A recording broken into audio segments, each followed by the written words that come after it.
Welcome to my YouTube channel DSR tutorials. आज के lecture में हम बात करेंगे कि सी एलिगन्स में वल्वा इंडक्शन किस तरीके से होता है या वल्वा की जो फॉर्मेशन होती है वो किस तरीके से होती है।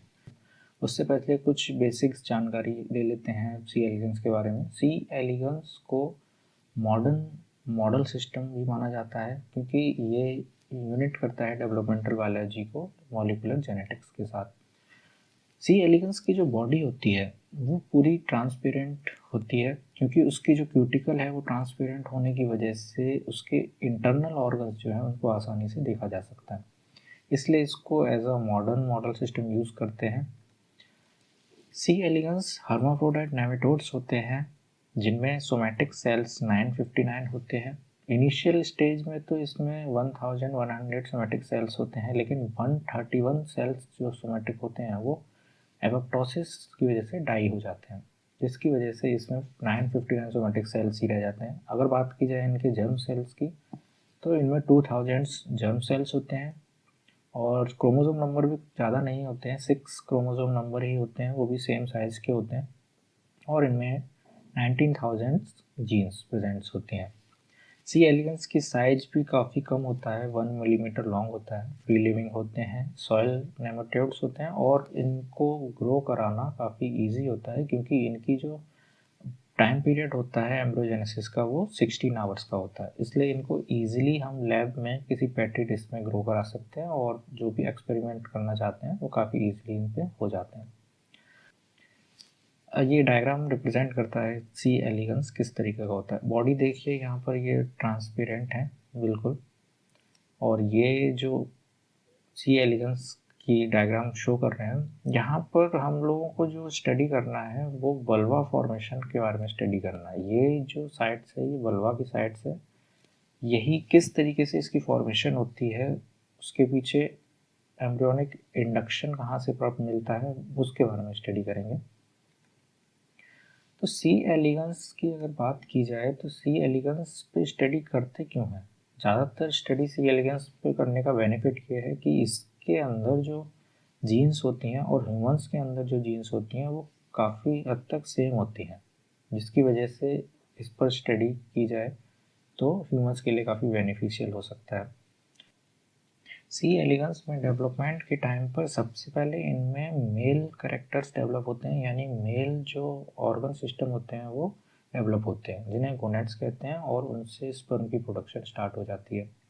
जब इसमें स्पर्म की प्रोडक्शन स्टार्ट होती है तो फिर उनको स्टोर करके रखा जाता है स्पर्मेथिका पे।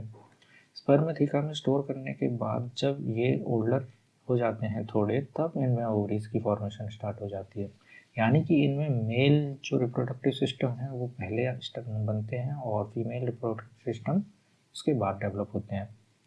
जब फीमेल रिप्रोडक्टिव सिस्टम डेवलप हो जाते हैं तो वहाँ से जब एग की फॉर्मेशन होती है, एग बनने के बाद रोल डाउन होना शुरू होते हैं और मूव करते हैं जहाँ पर स्पर्म को स्टोर किया गया था, यानी स्पर्म थीका से मूव करते करते ये वल्वा की तरफ ट्रांसफ़र होने लगते हैं। यहीं पर स्पर्म थीका के प्रेजेंट होने की वजह से ही फर्टिलाइजेशन स्टार्ट हो जाती है, और फर्टिलाइजेशन जो होती है वो इसमें इंटरनल ही होती है बॉडी के अंदर। जब फर्टिलाइजेशन हो जाता है तो उसके बाद ये वल्वा की तरफ मूव करते हैं और वल्वा से बाहर निकल जाते हैं। तो हमें जो स्टडी करनी है इसमें वो स्टडी हमें इस वल्वा इंडक्शन के बारे में स्टडी करनी है कि ये जो वल्वा है इसकी फॉर्मेशन कैसे होती है। अब यहाँ पे देखिए ये गोनेट्स हैं यहाँ पर, और ये दूसरा गोनेट्स है, एंटीरियर पार्ट है ये और ये पोस्टीरियर पार्ट है। गोनेट्स से स्पर्म की फॉर्मेशन होकर ये स्पर्मेथिका पर स्टोर हो जाते हैं। यहाँ पर भी स्पर्मेथिका है, दोनों तरफ से स्टोर हो जाते हैं, और ये यहाँ पर जो एग बन रहे हैं ये ओवरीज से बनकर आए हैं, और ओवरीज से एग बनने के बाद यहाँ पर स्पर्मेथिका पर फ्यूज़न हो जाएगी। फ्यूज़न होने के बाद यहाँ से ही फर्टिलाइजेशन के बाद डेवलपमेंट स्टार्ट हो जाता है। फर्स्ट क्लीवेज होती है, 2 सेल्स की फॉर्मेशन होती है, फिर एक और बार क्लीवेज होगी तो 4 सेल स्टेज आ जाती है, और फिर उसके बाद 8 सेल स्टेज की फॉर्मेशन हो जाती है, और फिर ये वल्वा से बाहर निकलकर अपना जो आगे की जो लाइफ साइकिल है वो स्टार्ट कर देते हैं। तो काफ़ी इम्पोर्टेंट क्वेश्चन है ये, CSIR नेट में काफ़ी बार पूछा जा चुका है कि बल्वा इंडक्शन किस तरीके से होता है सी एलिगेंस में। तो उसी को हम स्टडी करते हैं। तो सी एलिगेंस में मेन जो रोल प्ले करते हैं बल्वा इंडक्शन के लिए वो यहाँ पर दो हैं। एक तो है एंकर सेल जो कि गोनेट्स में प्रेजेंट होते हैं, और दूसरे हैं बल्वा प्रिकर्सर सेल्स। तो एंकर सेल जो होता है वो इंडक्शन प्रोवाइड कराता है बल्वा प्रिकर्सर सेल्स को, और फिर तभी उनका फेट डिसाइड होता है कि उनको क्या बनना है, प्राइमरी बनना है, सेकेंडरी बनना है या टर्सरी बनना है। तो इसमें दो सेल जो हैं वो मेन रोल प्ले करते हैं, इनके बारे में स्टडी कर लेते हैं। पहले जो सेल्स हैं वो एंकर सेल होते हैं। एंकर सेल अभी आपको बताया कहाँ पर प्रेजेंट होते हैं, गोनेट्स में प्रेजेंट होते हैं। एंकर सेल एक तरीके से इंडक्टिव सिग्नल प्रोवाइड कराते हैं, जो सिग्नल लिन 3 या EGF सिग्नलिंग मॉलिक्यूल्स होते हैं। ये लिन 3 और EGF सिग्नल रेगुलेट करते हैं जो कि वल्वा प्रिकर्सर सेल्स होते हैं उनको। तो वल्वा प्रिकर्सर सेल्स का फेट डिसाइड यही करते हैं। कौन से सेल्स करते हैं? एंकर सेल्स करते हैं। एंकर सेल को इसलिए रेगुलेटरी सेल्स भी बोला जाता है, और रेगुलेट करते हैं ये डेवलपमेंट ऑफ वल्वा का। इसलिए एंकर सेल ही इंडक्शन प्रोवाइड कराते हैं वल्वा प्रिकर्सर सेल्स को, और वल्वा प्रिकर्सर सेल में ही फिर फेट डिसाइड होता है कि आगे चलकर क्या बनना है। सी एलिगेंस में 6 वल्वा प्रिकर्सर सेल्स प्रेजेंट होते हैं। अगर इनको नेम दिया जाए तो P3P से लेके P38 तक इसमें वल्वा प्रिकर्सर सेल्स होते हैं। ये vulva precursor cells initial stage में तो इक्विवेलेंट होते हैं और ग्रुप बनाकर रहते हैं, लेकिन इनकी जो पोटेंसी है वो डिसाइड होती है एंकर सेल से। एंकर सेल जो सिग्नल प्रोवाइड कराएंगे और ये जो सिग्नल परसीव करेंगे उनके ही बेसिस पर इन पर डिफ्रेंशिएशन आएगा, और उससे ये बल्वाओं की फॉर्मेशन करेंगे। जिस तरह का सिग्नल प्रोवाइड होगा उसी तरह से ये अपना फेट डिसाइड कर लेते हैं। और एक इम्पॉर्टेंट बात यह है कि बल्वा इंडक्शन के लिए, एक बल्वा बनाने के लिए एटलीस्ट 3 सेल्स की रिक्वायरमेंट होती है। अगर एंकर सेल्स से कोई भी सिग्नल प्रोवाइड नहीं होगा, in the absence of any signal, तब क्या होगा? तो ये जो बल्वा प्रिकर्सर सेल हैं वो सारे के सारे हाइपोडर्मिस में कन्वर्ट हो जाएंगे। तो आइए डायग्राम से समझ लेते हैं कि बल्वा इंडक्शन की जो प्रोसेस है वो किस तरीके से होती है, एंकर सेल जो हैं वो किस तरीके से इंड्यूस करते हैं बल्वा प्रिकर्सर सेल्स को। तो ये अभी आपको बता ही दिया था कि गोनेट्स में प्रेजेंट होते हैं एंकर सेल्स, और एंकर सेल्स के ही पास प्रेजेंट होते हैं बल्वा प्रिकर्सर सेल्स। बल्वा प्रिकर्सर सेल्स की जो नंबरिंग है वो आपको बता दी थी, 6 होती है। P3P से लेकर P38 तक इनकी नंबरिंग होती है। तो बल्वा प्रिकर्सर सेल्स यहाँ पर ये देखिए, P3P, P4P, P5P से लेके P8P तक टोटल 6 नंबर के वल्वा प्रिकर्सर सेल्स हैं, जिनको ये एंकर सेल है वो अपना इंडक्शन प्रोवाइड कराएंगे, और इंडक्शन प्रोवाइड होने की वजह से ही इनमें क्या होगा, फेट डिसाइड हो जाएगा। तो एंकर सेल से सिग्नल प्रोवाइड कराया जाता है जो भी उसके पास बल्वा प्रिकर्सर सेल प्रेजेंट होता है उसमें। तो यहाँ पर जो बल्वा प्रिकर्सर सेल अभी प्रेजेंट है वो P6P है। तो P6P पर यहाँ पे जो सिग्नल प्रोवाइड होगा वो एक सिग्नलिंग के द्वारा होगा, और सिग्नलिंग का मॉलिक्यूल होता है वो लिन 3 होता है। RTK सिग्नलिंग यहाँ पर वर्क करती है। RTK सिग्नलिंग के द्वारा यहाँ पर ये जो वल्वा इंडक्शन के लिए जीन एक्टिवेट की जाती है वो प्रोवाइड कराई जाती है। और फिर जब ये एक्टिवेट हो जाता है P6P vulva precursor cells primary fate decide करने के लिए, जब इसमें प्राइमरी फेट डिसाइड हो जाता है फिर यहाँ से एक और सिग्नलिंग स्टार्ट हो जाती है जिसे नॉच सिग्नलिंग कहते हैं। नॉच सिग्नलिंग से क्या होता है, मॉलिक्यूल सिक्रेट होते हैं लिन 12, और ये जो मॉलिक्यूल होते हैं यानी लाइगेंड्स वो वर्क करते हैं उसके आसपास वाले जो वल्वा प्रिकर्सर सेल हैं उन पर, P7P पर और P5P पर। यानी कि जो प्राइमरी फेट डिसाइड हो चुका है जिस वल्वा प्रिकर्सर सेल्स का, वो अपने आसपास के यानी लेटरल साइड के जो सेल्स हैं उनमें नॉच सिग्नलिंग करेंगे, और नॉच सिग्नलिंग की वजह से फिर उनका फेट डिसाइड हो जाएगा सेकेंडरी जो भी साइड में लेटरली प्रेजेंट है उनमें। तो यानी लेटरल वाले जो सेल हैं वो सेकेंडरी हो जाएंगे, और जो सेंट्रल वाला सेल है वो प्राइमरी हो जाएगा। ऐसा क्यों होता है? ऐसा इसलिए होता है क्योंकि एंकर सेल की तरफ से जो केमिकल ग्रेडियंट्स प्रोवाइड कराया जाता है, तो केमिकल ग्रेडियंट्स में जो केमिकल सेंट्रली प्लेस्ड होता है वो ज़्यादा होता है, और साइड में जो केमिकल का जो ग्रेडियंट होता है वो लो हो जाता है। इस वजह से जो सेंट्रली प्लेस्ड होते हैं या एंकर सेल के जो सामने प्लेस्ड होता है वल्वा प्रिकर्सर सेल, वो तो प्राइमरी फेट डिसाइड हो जाता है उसका, और बाकी जिसमें ग्रेडियंट कम होता है उसका जो फेट है वो डिसाइड कैसा हो जाता है, सेकेंडरी हो जाता है। और फिर जब प्राइमरी डिसाइड हो जाता है तो प्राइमरी वाले भी अपनी तरफ से कुछ सिग्नलिंग प्रोवाइड कराते हैं, नॉच सिग्नलिंग, जिससे लिंट एंड लाइगेंड ट्रांसफ़र किए जाते हैं दोनों तरफ, और साइड वाले जो हैं वो सेकेंडरी फेट डिसाइड कर लेते हैं। और मैंने आपको अभी बता ही दिया था कि एक बल्वा की फॉर्मेशन के लिए केवल 3 बल्वा प्रिकर्सर सेल्स की ज़रूरत होती है। तो यहाँ पर इस तरीके से 3 जो बल्वा प्रिकर्सर सेल हैं वो बल्वा की फॉर्मेशन कर देते हैं।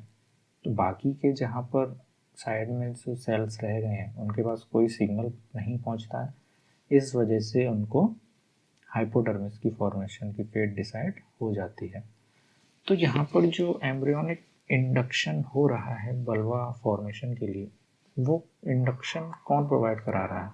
इंडक्शन एंकर सेल प्रोवाइड करा रहे हैं, और एंकर सेल जिस सेल को भी इंडक्शन प्रोवाइड कराएंगे वो प्राइमरी हो जाएगा, और फिर जिसमें कंसंट्रेशन ग्रेडियंट कम होगा वो सेकेंडरी हो जाएगा। तो इस तरीके से बल्वा की फॉर्मेशन हो जाती है। अब इसमें अगर ऐसा देखा जाए कि एंकर सेल जो है उसको डिस्ट्रॉय कर दिया जाए, क्योंकि एंकर सेल जो है वो इंड्यूस कर रहा था बल्वा प्रिकर्सर सेल्स को उनका फेट डिसाइड करने के लिए, अगर एंकर सेल को ही डिस्ट्रॉय कर दिया जाए तब क्या होगा? एंकर सेल्स को अगर डिस्ट्रॉय कर दिया जाएगा तो लिन-3 प्रोटीन जो बन रही थी वो नहीं बनेगी, और लिन-3 प्रोटीन अगर नहीं बनेगी तो बल्वा प्रिकर्सर सेल्स को कोई भी इंडक्शन प्रोवाइड नहीं होगा। तो इंडक्शन अगर प्रोवाइड नहीं होगा तो नॉर्मली जो बल्वा सेल्स बनते हैं वही बनेंगे। देखिए यहाँ पे देख लेते हैं एक बार फिर से। लिन-3 प्रोटीन अगर यहाँ पर नहीं दी जाएगी तो लिन-3 प्रोटीन ना मिलने की वजह से, जैसे कि ये सेल्स हैं इनको कोई भी प्रोटीन्स प्रोवाइड नहीं हो रही है, ये नीचे जो है इनको भी कोई भी प्रोटीन्स प्रोवाइड नहीं हो रही है, तो ये क्या बना रहे हैं? नॉर्मल कंडीशन में ये हाइपोडर्मिस बना रहे हैं। वैसे ही अगर यहाँ पे जो ये सेल हैं P6P, P7P और P5P, इनको भी अगर कोई भी इंडक्शन प्रोवाइड नहीं होगा, यानी कि जो एंकर सेल है उसको अगर डिस्ट्रॉय कर दिया जाए तो यहाँ पर भी कोई भी प्रोटीन नहीं मिलेगी इनको, तब इनका फेट क्या होगा? जो ऊपर और या नीचे वालों का फेट है, यानी ये भी हाइपोडर्मिस की फॉर्मेशन करेंगे। तो यहाँ पर वही लिखा हुआ है, अगर एंकर सेल्स को डिस्ट्रॉय कर दिया जाए तो एंकर सेल डिस्ट्रॉय होने की वजह से फॉर्मेशन क्या होगी? हाइपोडर्मिस की फॉर्मेशन होगी, और फिर बल्वा की फॉर्मेशन होगी। नेक्स्ट कंडीशन ये भी हो सकती है कि अगर जैसे हमने एंकर सेल को डिस्ट्रॉय किया था, एंकर सेल की जगह हम जो 3 सेंट्रली प्लेस्ड बल्वा प्रिकर्सर सेल हैं जो एंकर सेल्स के इंडक्शन से बल्वा की फॉर्मेशन कर रहे थे, अगर हम उनको ही डिस्ट्रॉय कर दें फिर क्या कंडीशन होगी और किस तरह का डेवलपमेंट होगा, तो वो देख लेते हैं। नेक्स्ट पॉइंट में ये कह रहे हैं कि अगर हम इस वाले सेल्स को डिस्ट्रॉय कर दें, सेंट्रल प्लेस्ड है, और ये जो लेटरली प्लेस्ड हैं इस सेल्स को भी डिस्ट्रॉय कर दें, और ये जो है इसको भी कर दें, तो ये जो टोटल 3 सेल हैं इनको अगर डिस्ट्रॉय कर दिया जाएगा फिर क्या होगा? अगर इनको डिस्ट्रॉय कर दिया जाएगा तो एंकर सेल का जो सिग्नलिंग है वो अब इनको ट्रांसफ़र होने लगेगी, इस वाले सेल्स को, और ये जो 3 सेल हैं इन सेल को ट्रांसफ़र होने लगेगी। तो फिर अब कंडीशन क्या हो जाएगी? अब कंडीशन ये हो जाएगी कि इन तीनों में से किसी एक सेल को जो एंकर सेल का लिन-3 प्रोटीन है वो मैक्सिमम अमाउंट में ट्रांसफ़र होगा, और बाकी जो साइड वाले जो हैं P8P और P3P, इनको जो लिन-3 प्रोटीन है उनका ग्रेडियंट जो है वो कम अमाउंट में ट्रांसफ़र होगा। तो फिर इनका फेट क्या होगा? अब इसमें क्योंकि सेंटर वाले को ही हमेशा सबसे ज़्यादा प्रोटीन प्रोवाइड होती है तो वो प्राइमरी बन जाएगा, और जो साइड वाले हैं वो किस तरीके के हो जाएंगे? अब वो हो जाएंगे टर्शरी, सॉरी अब ये वाले कैसे हो जाएंगे, सेकेंडरी हो जाएंगे। तो अब इसमें क्योंकि 3 सेल तो है ही नहीं, सेल कितने हैं टोटल सेल इसमें, ये 3 वाले सेल तो डिस्ट्रॉय कर दिए हैं, ये 3 सेल तो है ही नहीं, बाकी ये 3 सेल बचे हैं जिसमें से एक ने तो प्राइमरी स्ट्रक्चर का फेट डिसाइड कर लिया है, बाकी 2 हैं उन्होंने सेकेंडरी का फेट डिसाइड कर लिया है। तो ऐसे कंडीशन में हाइपोडर्मिस की फॉर्मेशन नहीं हो पाएगी, केवल बल्वा की ही फॉर्मेशन होगी। तो कंडीशन यही है, अगर 3 सेंट्रली प्लेस्ड बल्वा प्रिकर्सर सेल्स को डिस्ट्रॉय कर दिया जाए तो नॉर्मल कंडीशन में जो हाइपोडर्मिस की फॉर्मेशन हो रही थी वो रुक जाएगी और उसकी जगह फॉर्मेशन किसकी हो जाएगी, बल्वा सेल्स की फॉर्मेशन हो जाएगी। Lin3 secretes from the anchor cells from a concentration gradient। ये बात अभी आपको बताई है कि जो उसका कंसेंट्रेशन होता है Lin3 प्रोटीन का, वो जो सेंटर में प्लेस्ड होता है उसमें हाईएस्ट कंसेंट्रेशन होता है, इसलिए प्राइमरी फेट डिसाइड हो जाता है, और जो लेटरल हैं उनमें कंसेंट्रेशन ग्रेडियंट कम रहने की वजह से उनका जो फेट है वो सेकेंडरी डिसाइड हो जाता है। एंकर सेल से इंडक्टिव सिग्नल किस तरीके से प्रोवाइड होते हैं वो समझ लेते हैं।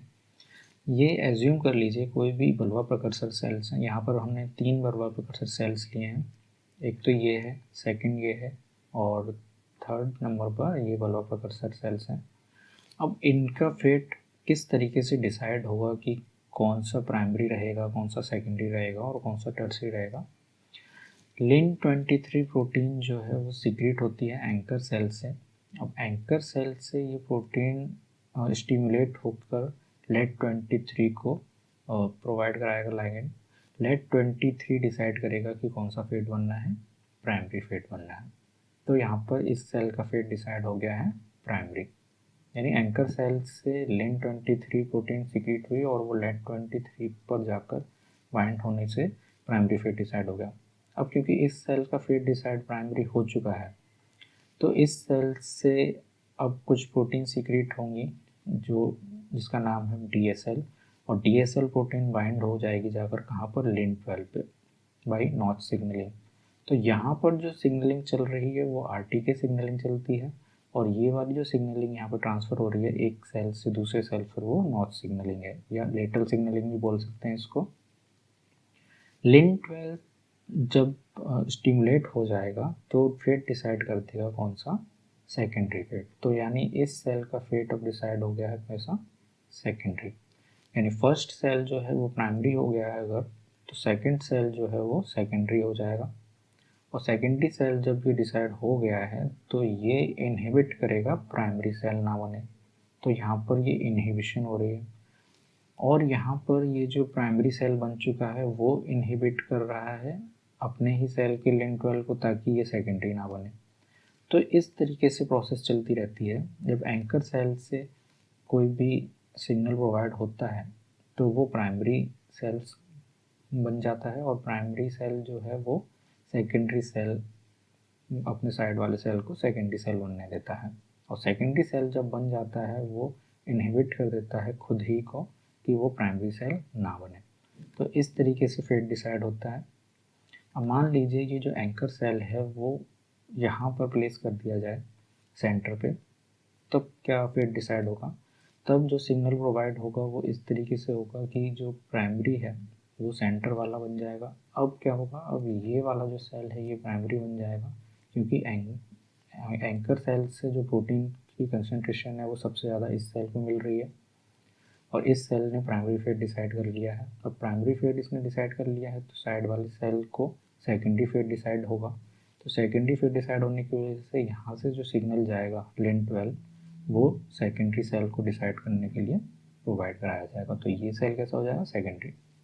अब ये सेल जब सेकेंडरी हो गया है तो ये अपने ही आपको प्राइमरी फेट डिसाइड ना हो जाए उसके लिए इनहिबिट करेगा, और साथ ही साथ यहाँ पर भी इसकी इनहिबिशन होगी, जो ये प्राइमरी बन चुका है वो Lin12 की सिग्नलिंग की वजह से सेकेंडरी ना बन जाए। तो इस तरीके से फेट डिसाइड होता है। एंकर सेल जहाँ भी रहेगा, अगर इसका कंसंट्रेशन ग्रेडियंट इस वाले सेल को ज़्यादा प्रोवाइड हो रहा है तो ये प्राइमरी बन जाएगा। एंकर सेल का कंसंट्रेशन ग्रेडियंट अगर सेंटर वाले सेल को ज़्यादा मिल रहा है तो ये प्राइमरी बन जाएगा। अगर यहाँ पर होता एंकर सेल और इसको देता अपना सिग्नल सबसे ज़्यादा, तो ये बन जाता प्राइमरी और साइड वाले क्या हो जाते, सेकेंडरी हो जाते। तो आज के लिए बस इतना ही। ये काफ़ी इंपॉर्टेंट टॉपिक है और इसमें से 2 मार्क्स में या 4 मार्क्स के क्वेश्चन जो है CSIR में आते ही आते हैं। तो आज के लिए बस इतना ही। Thank you.